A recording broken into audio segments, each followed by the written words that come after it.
और भैया क्या हाल चाल, कैसी चल रही है आपकी पढ़ाई? देख लो आया नहीं कि बस कॉल शुरू। सर अभी बिजी हैं, बाद में फोन करिएगा आप। बस बोल दिए, ठीक है। अभी बस पढ़ाने आए तो अब पढ़ाने आए, ठीक है। चलिए फाइनली आज अभी हम लोग पढ़ने वाले हैं। इसके पहले के लेक्चर में हम लोगों ने क्या देखा था? हमने देखा था कि जेनेसिस की क्रिया हो रही थी। जेनेसिस मतलब गैमीटोजेनेसिस की क्रिया हो रही थी, युग्मक का निर्माण हो रहा था। इसके पहले हमने क्या पढ़ा था कि स्पर्मेटोजेनेसिस के बारे में। स्पर्मेटोजेनेसिस से मतलब कि स्पर्म का निर्माण कैसे हो रहा है। और भाई मेरे को पता है एक चीज, और वो पता है कि स्पर्म का निर्माण जो है वो फीमेल के अंदर होता है ना। ये मेरे को पता है और ये मैं कभी भूल नहीं पाऊंगा, है ना। किसके अंदर होता है स्पर्म का निर्माण, स्पर्म का फॉर्मेशन, स्पर्मेटोजेनेसिस किसके अंदर होता है? फीमेल के अंदर नहीं होता। ओ यार फिर किसके अंदर होता है? मेल के अंदर। अच्छा ठीक ठीक, हाँ वही मेल के अंदर ना, जो है किडनी के पास होता है ना स्पर्म का निर्माण। कहाँ होता है बताओ?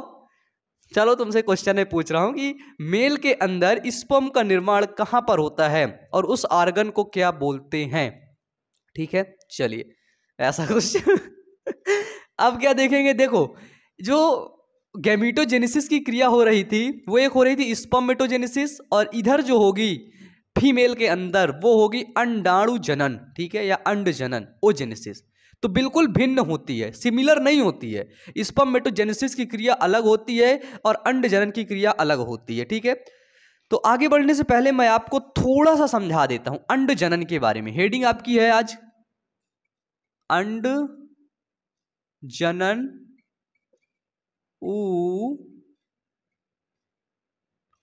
जेनेसिस, जेनेसिस, ठीक है, अंड जनन। देखो मेल के अंदर क्या हो रहा था। मेल के अंदर सर मैंने आपको कल बताया कि जब मेल प्यूबर्टी की स्टेज पे आता है, 8 से 14 वर्ष के बीच में जब रहता है, तो उसी बीच में ही उसका स्पर्म बनने की क्रिया शुरू हो जाती है। लेकिन लेकिन लेकिन सर ये जो फीमेल है, ये क्या है? ये फीमेल है। सर इस फीमेल के अंदर क्या होता है कि female reproductive part, main reproductive part क्या होता है सर? ओवरी, अंडाणु। ये जो ओवरी होता है, अंडाशय, सॉरी अंडाशय, जो ये सर ओवरी होता है, ठीक है, इसमें पहले से ही अंडाणु भरे होते हैं। कब? जब ये माँ के पेट में रहती है ना, यानी कि गर्भाशय में जब रहती है तभी ये छोटे छोटे छोटे छोटे छोटे छोटे अंडाणु जन बन जाते हैं। अंडाणु जन क्या नाम से जानते हैं इनको? अंडाणु जन के नाम से जानते हैं इनको उगोनिया, ठीक है। ये उगोनिया सेल बन जाती है, समझना। अभी ये जो बच्ची है ना, फीमेल है, वो अभी माँ के पेट में है। कितने महीने माँ के पेट में रहती? 9 महीने, ठीक है। 28 दिन, 28 दिन तो मेंस्ट्रुअल साइकिल होता है, 9 महीने है ना, 9 महीने प्लस माइनस 7 दिन, ठीक है। तो ये माँ के पेट में है और इसके गर्भाशय के अंदर उगोनिया को बोलते हैं क्या कि अंडाणु जन। जो अंडाणु जन कोशिकाएं होती हैं वो बन जाती हैं, ठीक है। और ये मिलियंस में बनती, लाखों में बनती हैं। कब? तो लाखों में बनती हैं, ठीक है, जब ये पेट में रहती है। इसके बाद इसकी यौनवावस्था आती है, ठीक है। इसके बाद भी इसकी प्यूबर्टी आती है। लाखों में इसके बन गए उगोनिया, ठीक है। उगोनिया को क्या बोलते हैं? उगोनिया को बोलते हैं प्राथमिक अंडक, ठीक है। उगोनिया होते, उगोनिया से प्राथमिक अंडक बनता है, ठीक है। तो अब ये प्यूबर्टी आती है, इसकी प्यूबर्टी बोले तो यौवनारंभ आता है,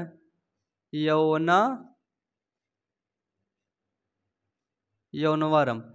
तो सर प्यूबर्टी में क्या देखने को मिलता है?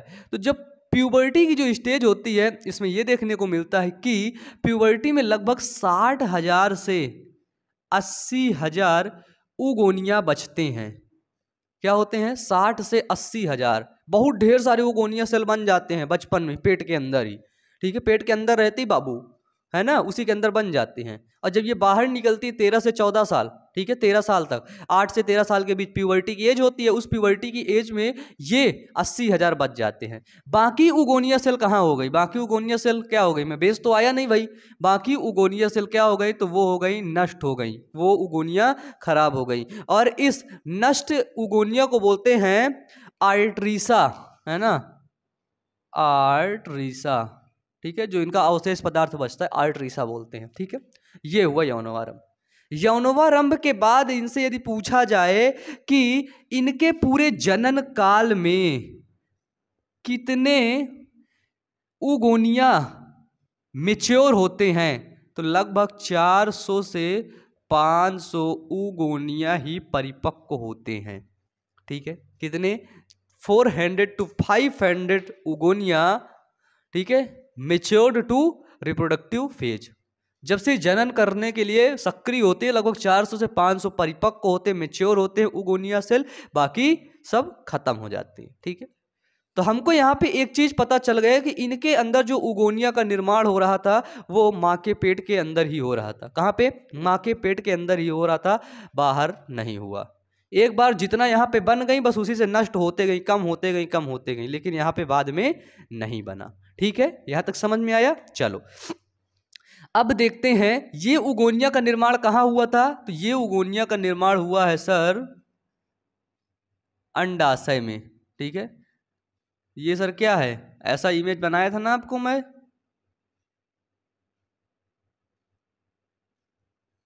अंडाशय। फीमेल के अंदर, मादा के अंदर जो अंडाशय होते हैं, कितने अंडाशय पाए जाते हैं? तो वो सर मेनली 2 अंडाशय पाए जाते हैं। 2 मतलब कि 2 अंडाशय, एक लेफ्ट अंडाशय, राइट अंडाशय, ठीक है, राइट ओवरी। क्लियर है?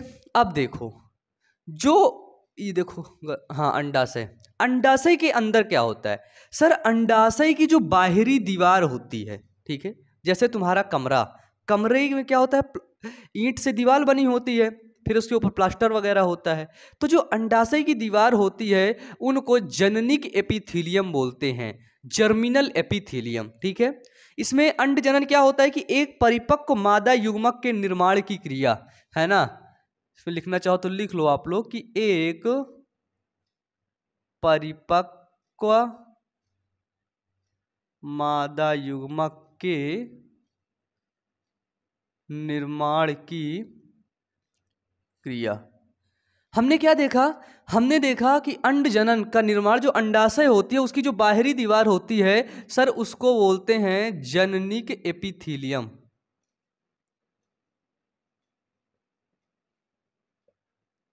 जननिक एपिथीलियम, ठीक है, जर्मिनल एपिथीलियम।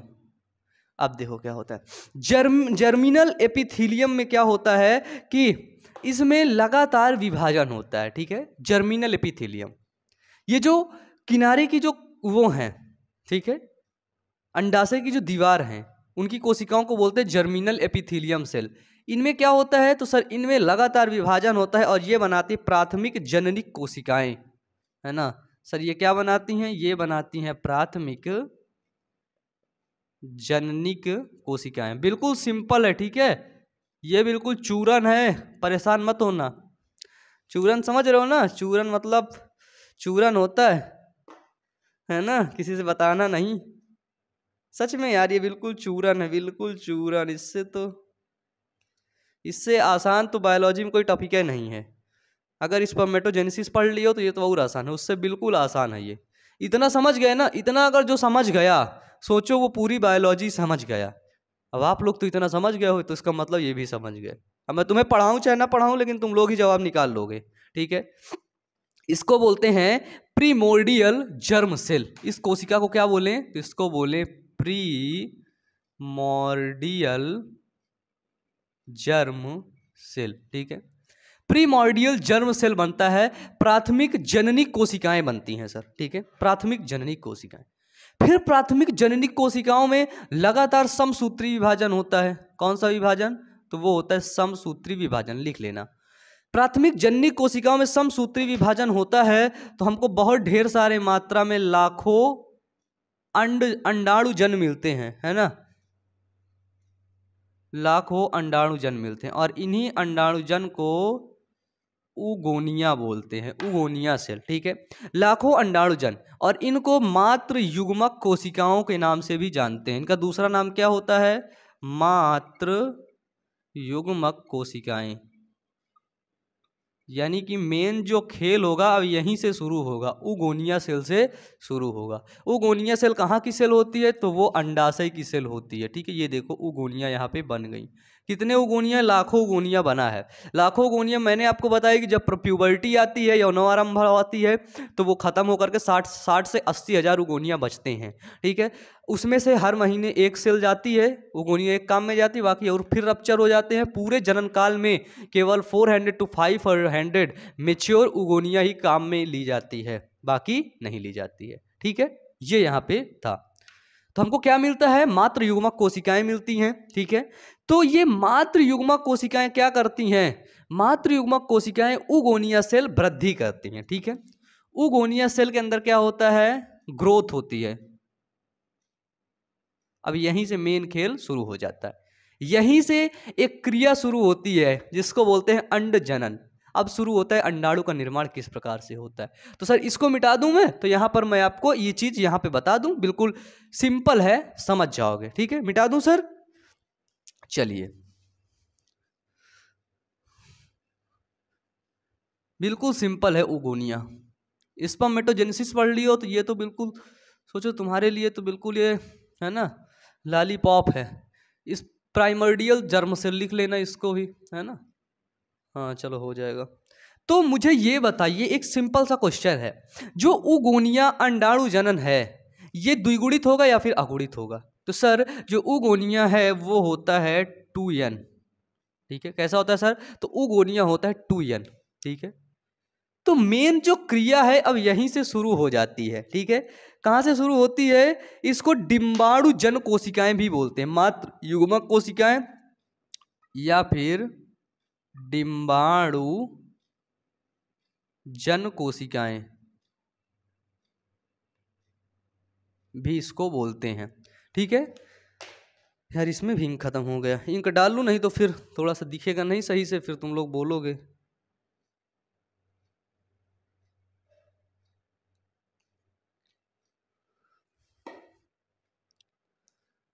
चलिए फिर देखिए, ये यहाँ पे हमको मिला उगोनिया सेल।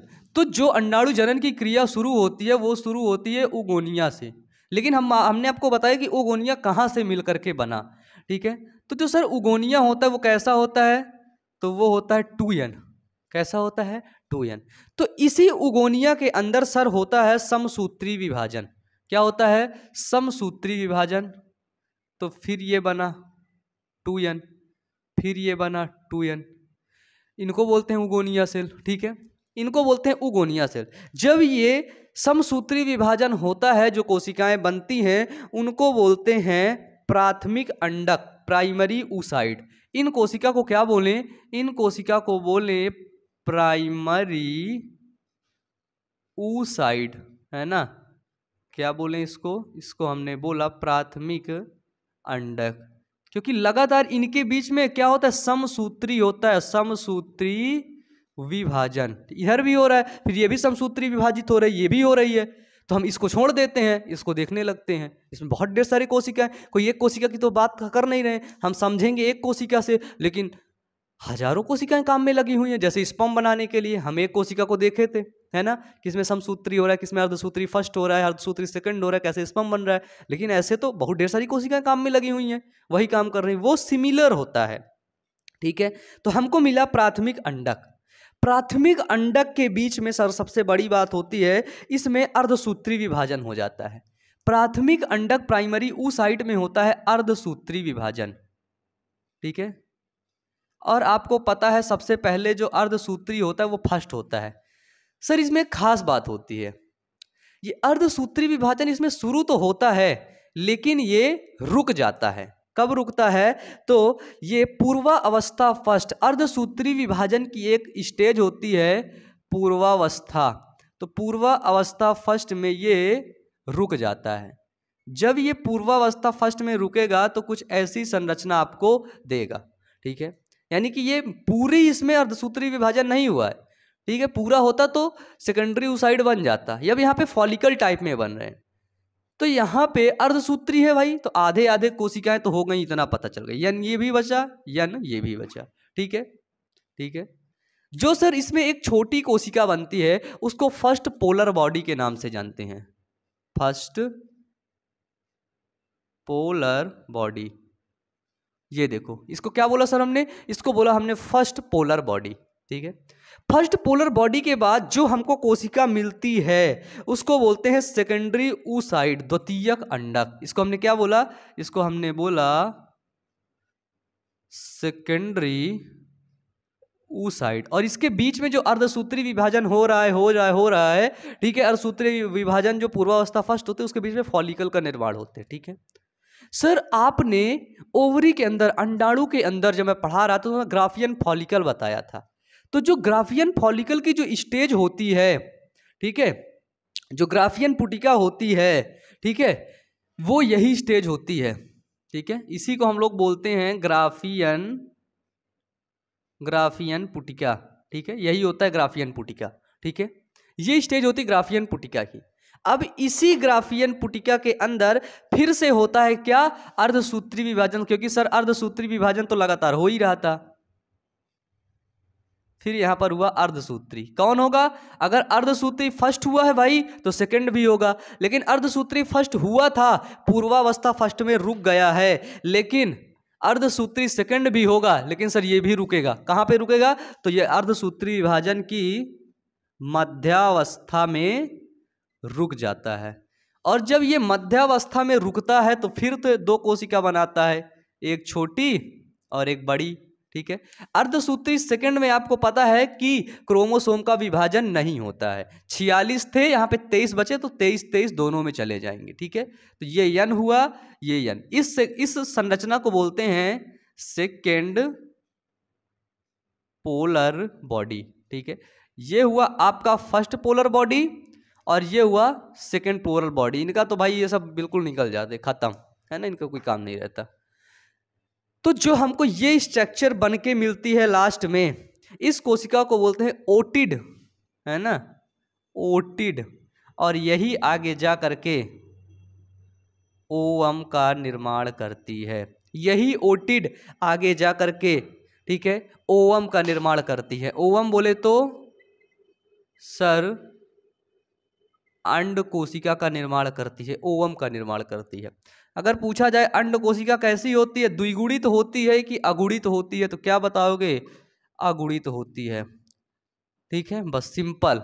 ओगोनिया सेल होती है, प्राथमिक अंडक, विभाजन होता है, फिर सेकेंडरी oocyte बनता है। सेकेंडरी oocyte को ग्राफियन फॉलिकल कहते हैं। और इसी ग्राफियन फॉलिकल के ऊपर मैंने आपको बताया था जोना प्लेसूडा की लेयर होती है ना, यहीं पे बनती है, ये सेकेंडरी oocyte में बनती जोना प्लेसूडा, ठीक है, जोना प्लेसूडा की लेयर बनती है यहाँ पे, ठीक है। बस ये था। बताइए फर्स्ट पोलर बॉडी और सेकंड पोलर बॉडी का यहाँ पे काम कुछ नहीं रहता है, ठीक है। ये भ्रूणा अवस्था में ही प्रारंभ हो जाती है। सबसे बड़ी चीज, जो अंड जनन होता है ये भ्रूणावस्था में ही प्रारंभ हो जाता है, स्टार्ट हो जाता है। जब एम्ब्रियो, जब बच्चा पेट में के अंदर लड़की रहती है ना, तो उसी के अंदर जो प्राथमिक oocyte रहते हैं वो पहले से ही बन के तैयार रहते हैं। क्लियर है, बताइए जल्दी से, इस स्ट्रक्चर को समझिए, अपनी कॉपी में मिला लीजिएगा।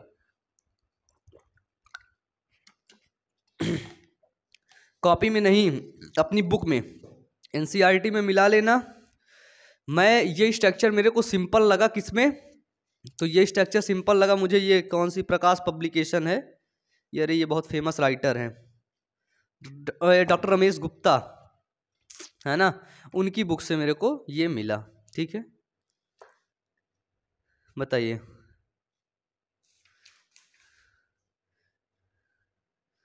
सर, क्लियर है।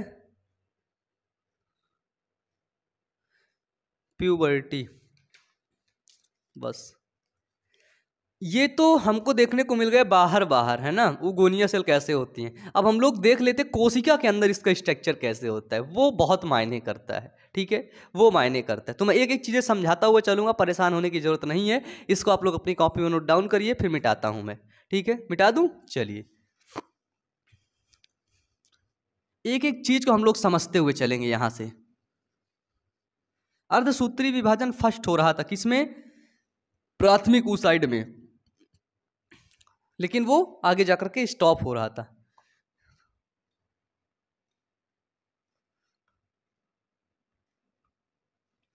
देखो सिर्फ मैं यहाँ पे स्ट्रक्चर समझाने के लिए बताऊंगा, ठीक है, क्योंकि आपको पता है मैं रटाता नहीं हूं, मैं सिर्फ और सिर्फ आपको समझाता हूं।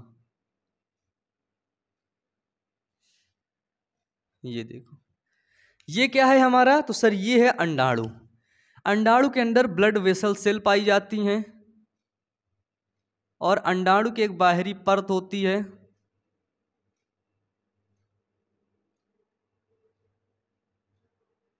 ये देखिए,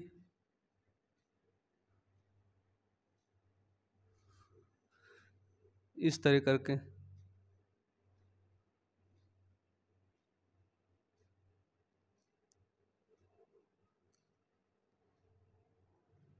बहुत टाइम लग जाएगा ऐसे करने में, है ना।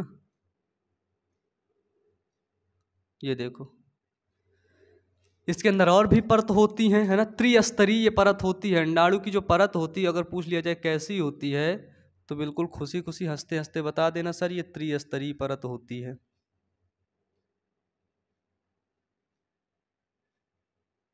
बस, ठीक है, त्रिस्तरीय।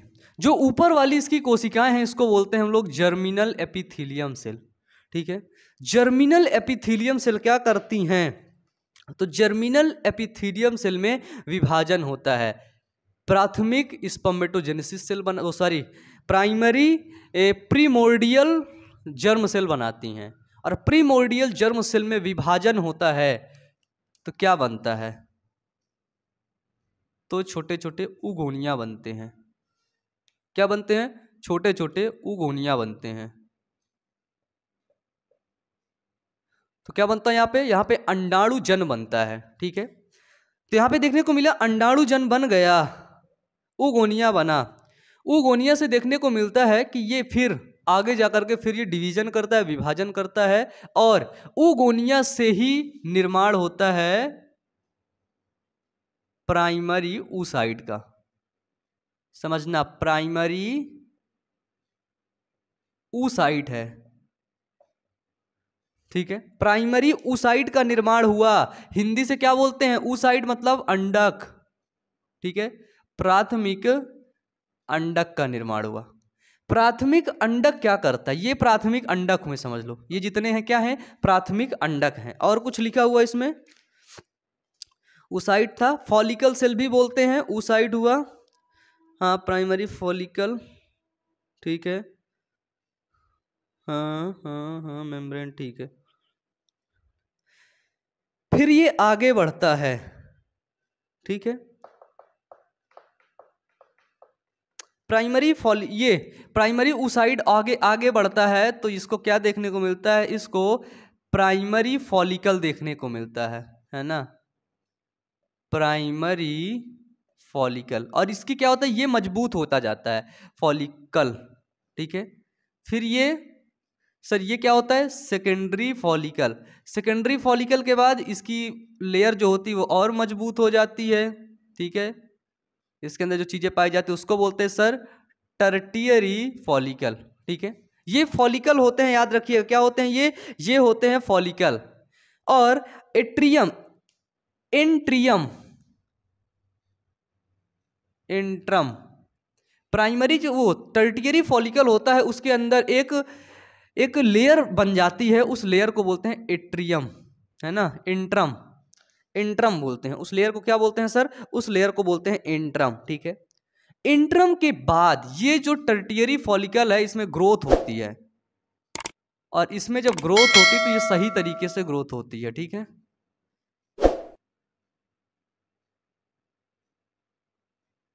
ये देखो,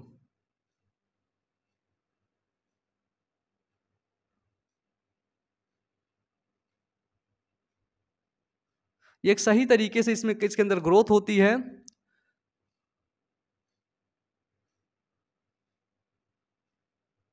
ठीक है। इस ग्रोथ के अंदर इसको क्या बोलते हैं? तो सर इसी को हम लोग बोलते हैं सेकेंडरी oocyte, समझ लेना, सेकेंडरी oocyte। ठीक है, मैंने आपको बताया था ना, हम लोग क्या जानते, ओवरी के बाहर से क्या निकलता है? अंडाणु निकलता है। तो सर अब इसका तुम अंदर से स्ट्रक्चर पढ़ चुके हो, अब ये नहीं बोलोगे अंडाणु निकलता है, अब बोलोगे सेकेंडरी oocyte निकलता है, द्वितीयक अंडक निकलता है। ये सर क्या है? तो ये है द्वितीयक अंडक। और अब इस संरचना को हमने बोला ग्राफियन फॉलिकल। ठीक है, ग्राफियन फॉलिकल, CLE होगा। ठीक है, ग्राफियन फॉलिकल ये मेच्योर हो गई हैं। ग्राफियन फॉलिकल क्या हो गया है? तो ग्राफियन फॉलिकल मेच्योर हो गई हैं। ठीक है, Graafian follicle, Graafian follicle mature हो गई हैं। ठीक है, मेच्योर होने के बाद इसमें कोरोना रेडिएटा, कोरोना रेडिएटा और जोना प्लेसूडा, जोना प्लेसूडा की लेयर पाई जाने लगी। किसके अंदर? ग्राफियन फॉलिकल के अंदर। लेकिन जोना प्लेसूडा की जो लेयर होती है वो सेकेंडरी oocyte, प्राथमिक oocyte से ही बिल्ड हो जाती है। ठीक है, प्राइमरी फॉलिकल से सेकेंडरी फॉलिकल के बीच में क्या होता है? जोना प्लेसूडा की लेयर मतलब कि बन जाती है। फिर हम लोग यहाँ पे एक विराम लेते हैं और ये देखते हैं कि यहाँ से ओवरी रप्चर होती है। ठीक है, ओवरी रप्चर होती है तो जो ये ग्राफियन फॉलिकल होता है ये होता है हमारा सेकेंडरी oocyte, ये यहाँ पे बैठा हुआ है, इसको बाहर निकालते हैं। तो सर जब इसको ये बाहर निकालती है तो इसका स्ट्रक्चर ऐसे बनता है ना? ये देखिए, ये देखिए, ये देखिए, ये क्या था? सेकेंडरी oocyte था, ये रिलीज हुआ। अब ये रिलीज हुआ तो हम लोग इसको ही बोलते हैं ओवम, ओवम, अंडाणु बाहर निकल गया। ठीक है, ये बाहर निकल गया तो हमको क्या मरा? ग्राफियन फॉलिकल थी, ग्राफियन फॉलिकल बची, ये अंडाणु बाहर निकल गया। अब ये अंडाणु बाहर निकल के कहाँ पर जाएगा सर बताइए? अंडाणु बाहर निकल के एक ये उंगली जैसी संरचना होती थी ना, बताया था ना मैंने आपको, याद करो, उंगली जैसी संरचना क्या बोलते हैं? फेम्ब्री, है ना? फेम्ब्री में जाता है। फेम्ब्री से कहाँ जाता है? फेम्ब्री से सीधा सर फैलोपियन ट्यूब इसको ले लेता है। फैलोपियन ट्यूब में ये किस जगह तक पहुंचता है? उसको बोलते हैं एम्पुलरी स्थमस जंक्शन में पहुंचता है। कहाँ पर पहुंचता है? Ampullary isthmus junction. यहीं पर बैठ करके तो उसका निर्माण कर, उसका इंतजार करता है किसका? अंडाणु का, वो सॉरी स्पर्म का। देखो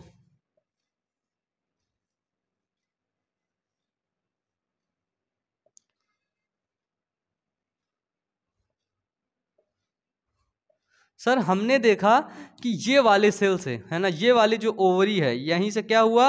अंडाणु निकला। अंडाणु को क्या बोलते हैं सर? ये सेकेंडरी oocyte निकला, है ना, इसको सेकेंडरी oocyte बोलते हैं। अब तो अंडाणु मत बोलो भाई, सेकेंडरी oocyte निकला।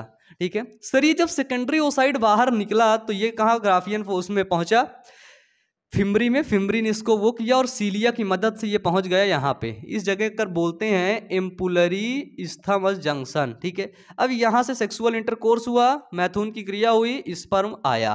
कुछ स्पर्म चचवा इधर चले गए, इधर चले जाएंगे, मर जाएंगे, खत्म। कुछ स्पर्म इधर चले आए, क्योंकि स्पर्म क्या होते हैं? स्पर्म गमनशील होते हैं, चलनशील होते हैं। ठीक है, लेकिन ओवम चलनशील नहीं होता है। ओवम को चलाने के लिए सीलिया की जरूरत पड़ती, सीलिया और फ्लैजिला, है ना, फ्लैजिला नहीं सीलिया होता है। तो यहाँ पे गया, यहाँ पे मिला, और यहाँ पे स्पर्म और ओवम आपस में मिल जाएगा सर। इसी क्रिया को बोलते हैं फर्टिलाइजेशन। फर्टिलाइजेशन हिंदी में बोलते हैं सर इसी क्रिया को निषेचन। ठीक है, निषेचन की क्रिया हो गई है सर किसकी? फर्टिलाइजेशन की क्रिया हो गई है। फर्टिलाइजेशन की क्रिया के फलस्वरूप जो बनता है उसको बोलते हैं युग्मनज। ठीक है, उसको क्या बोलते हैं? उसको बोलते हैं जाइगोट। तो पढ़ क्या रहे थे, पढ़ने क्या लगे? तो ये बन गया हमारा युग्मनज। ठीक है, तो ये क्रिया हो गई जब अंडाणु बाहर निकला। सर अंडाणु बाहर निकला, ठीक है, कोई बात नहीं, निकला। लेकिन जो अंडाणु के बाहर जो ग्राफियन फॉलिकल बच गई है, सेकेंडरी oocyte तो निकल गया, लेकिन जो ग्राफियन फॉलिकल बच गई, अब इसका क्या होगा? तो सर ये ग्राफियन फॉलिकल फिर अपने आगे स्टेज में जाती है, ठीक है। आगे स्टेज में जाती है तो ये कार्पस हेमोरेजिकम बनाती है, ठीक है। एक स्ट्रक्चर बनाती जिसको बोलते हैं कार्पस हेमीरेजिकम, ठीक है। कार्पस हेमीरेजिकम बनाते ही ये पूरा बंद होता है और हल्का सा ऐसा कुछ स्ट्रक्चर देखने को मिलता है, ठीक है। फिर ये कार्पस जो हेमीरेजिकम होता है ये आगे की क्रिया करता है। आगे की क्रिया करने के बाद क्या करता है, ब्लड यहाँ पे इकट्ठा कर लेता है। क्या इकट्ठा करता है सर? थोड़ा सा ये रक्त इकट्ठा करता है। जब ये रक्त इकट्ठा करता है, ब्लड इकट्ठा करता है, तब इसको बोलते हैं कार्पस ल्यूटियम, ठीक है सर। अब ये क्या बन गया? तो ये बन गया सर कार्पस ल्यूटियम।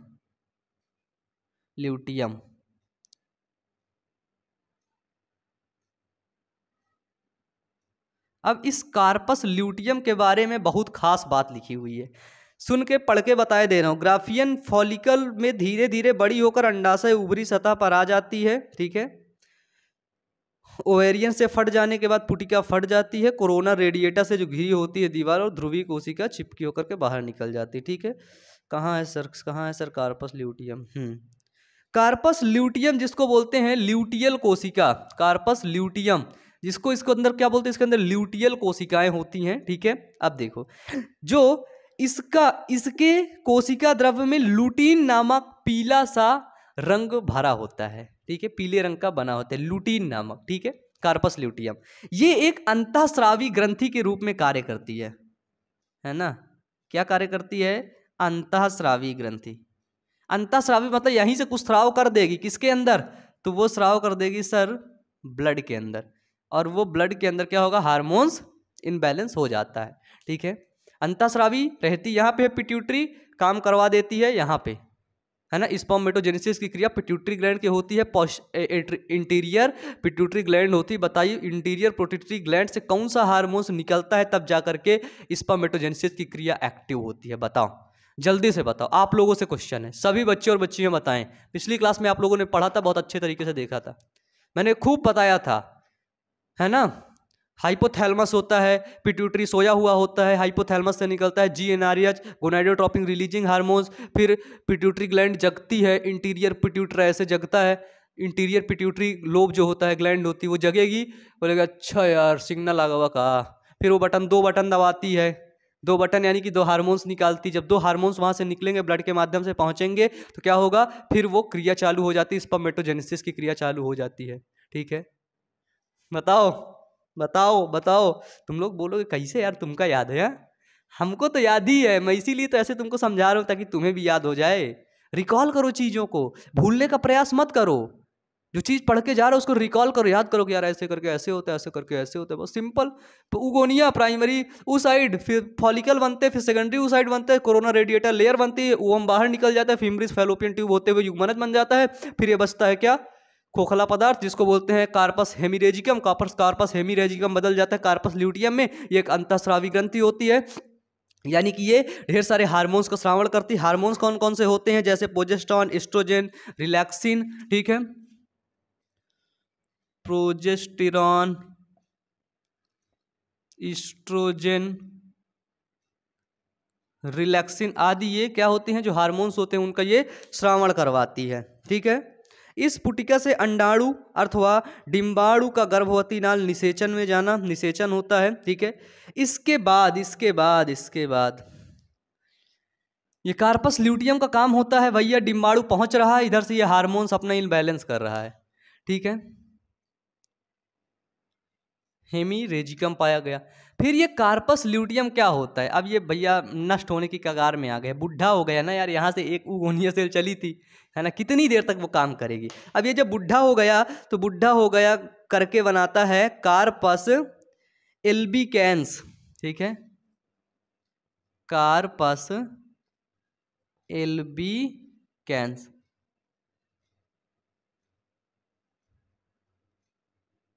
ठीक है। कार्पस एल्बिकेंस बनाता है, फिर ये नष्ट हो जाता है, खराब हो जाता है अपना काम करके। और इधर ये नष्ट होता रहता है, उधर ओवम कहाँ पहुंच जाता है, उधर ओवम इस स्पर्म का स्पर्म से मिल करके क्या बना लेता है, युग्मनज जाइगोट। यदि स्पर्म नहीं मिलता है तो सीधे पहुंच जाता है यूट्रस में, रप्चर होकर के बाहर निकल जाता है एक फ्लूइड के रूप में। और उसी फ्लूइड को बोलते हैं मेंस्ट्रुअल साइकिल, मासिक चक्र, रजोधर्म उसको बोलते हैं। ठीक है, बस हो गया। जन्म से पहले अनेक अंडाणु जनन कोशिकाओं का पतन हो जाता है। बताइए सर, यहां तक मैं सारा कुछ बता दिया। कार्पस एल्बिकेंस, ठीक है, ल्यूटियम, कार्पस ल्यूटियम, बस हो गया, खत्म। ल्यूटियल कोशिकाएं इसके अंदर पाई जाती हैं, ये याद रखिएगा। इसके अंदर पूछा जाए कौन सी सेल पाई जाती हैं इसके अंदर तो ल्यूटियल सेल पाई जाती है। ठीक है सर, ये कॉलर है, एक सेकंड में बात कर लूं। अरे वो लैब से कॉल आ रहा था, है ना। ठीक है, तो ये चीज़ें यहाँ पर आप समझ चुके हैं अच्छे तरीके से, प्रोजेस्टेरॉन, एस्ट्रोजन, रिलैक्सिन वगैरह। ठीक है, तो ये सारी चीज़ें थी किसकी, मादा जनन तंत्र में जो उगोनिया का निर्माण होता है। उगोनिया बोले तो अंडाणु कोशिका का निर्माण होता है, अंड जनन का निर्माण होता है, अंडाणु का निर्माण होता है। वो किस प्रकार से होता है, तो कुछ ऐसे होता है। ठीक है, ये चीज़ ध्यान रखने वाली महत्वपूर्ण बातें हैं कि ये जो क्रिया होती है ये भ्रूणावस्था में ही प्रारंभ हो जाती है।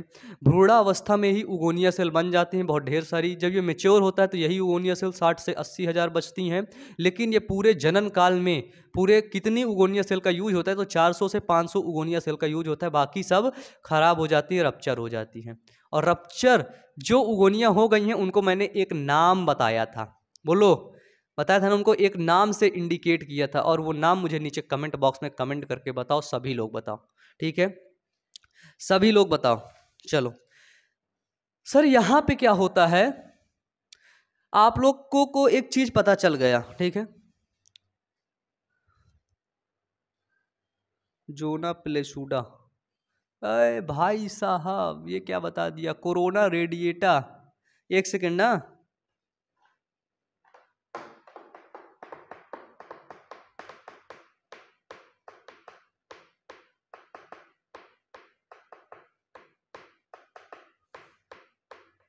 जोना प्लेसूडा पता है क्या होता है, इस जो अंडाणु के बाहर की जो लेयर होती है उसको बोलते हैं जोना प्लेसूडा।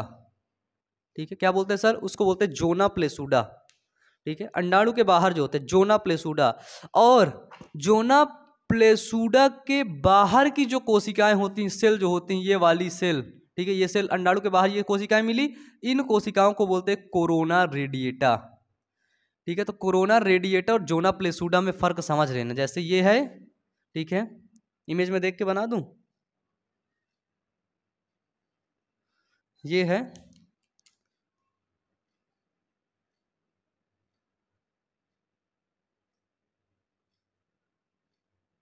ये देखो ऐसे बन रहा है, ये एक अंडाणु की संरचना है। ठीक है, स्ट्रक्चर ऑफ ओवम, ये टॉपिक भी बना सकते हो, लिख लो इसको, समझ लो।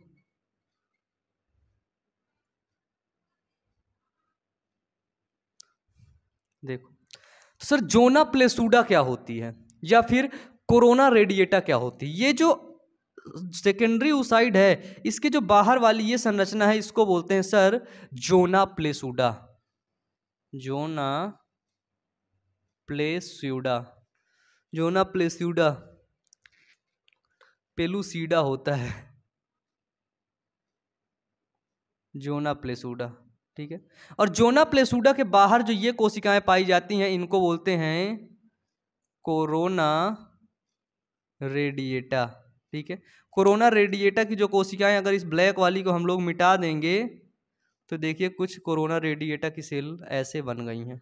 ठीक, कैसे बन गई, ये देखो,